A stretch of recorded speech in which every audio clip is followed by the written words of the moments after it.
Welcome to today's video. In the dry heat of the ancient Near East, under a sky so vast it seemed to touch eternity, one man sat in the shade of his tent. He was waiting, not for someone specific, but for something divine. And what happened next would spark debates, sermons, and stories for millennia to come. This is the story of Abraham's mysterious visitors and the burning question, were they just men or something much more angelic? The story begins in Genesis 18.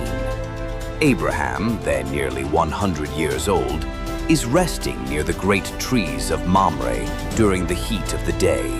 Suddenly he sees three men standing nearby, not approaching, just standing out of nowhere. But Abraham doesn't hesitate. He rushes to meet them, bows low to the ground, and offers hospitality. Water to wash their feet, rest under the tree, and a feast. Why such urgency? Why such reverence?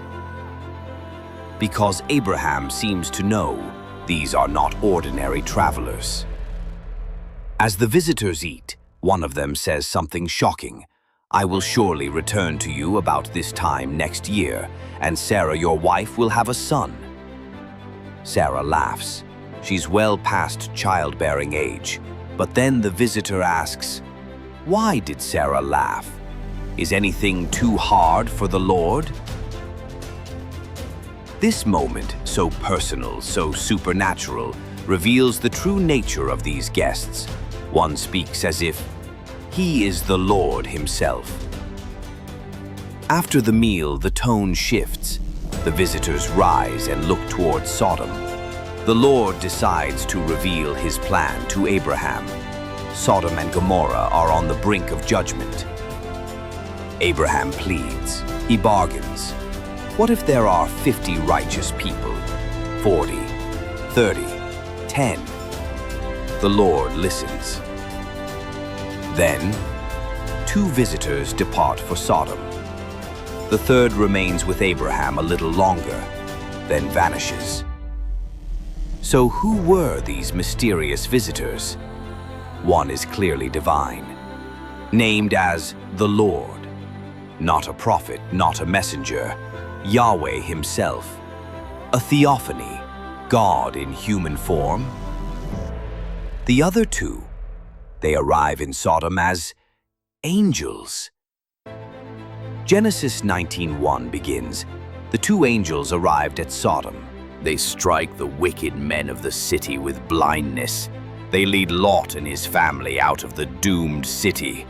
These were not ordinary humans. In Hebrew, the word malach means messenger. Angels in the Bible are often described not as feathered beings, but as powerful envoys, sometimes terrifying, always purposeful. They speak with authority. They execute divine missions. They appear and disappear at will. The pattern fits. These were angels, but one was something more.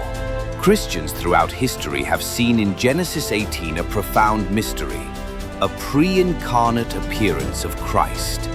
The idea that the second person of the Trinity, Jesus, before Bethlehem, walked the earth in ancient days, appearing in human form to Abraham. Jesus himself said it.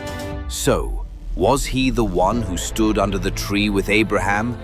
This isn't just about ancient texts and angelic appearances. It's about how God meets us in unexpected ways, in ordinary places, when we least expect it. Abraham's radical hospitality wasn't just kindness, it was worship. And in that act, he entertained angels, maybe even the Lord himself. Hebrews 13:2 says, "Do not forget to show hospitality to strangers, for by so doing, some people have entertained angels without knowing it." Three visitors, a divine message, a coming judgment, and a promise of life. Were they angels? Two surely were, but one may have been the God of heaven stepping into our world. for a meal, a moment, and a message that echoes through eternity. Thank you for watching. Subscribe for more biblical stories.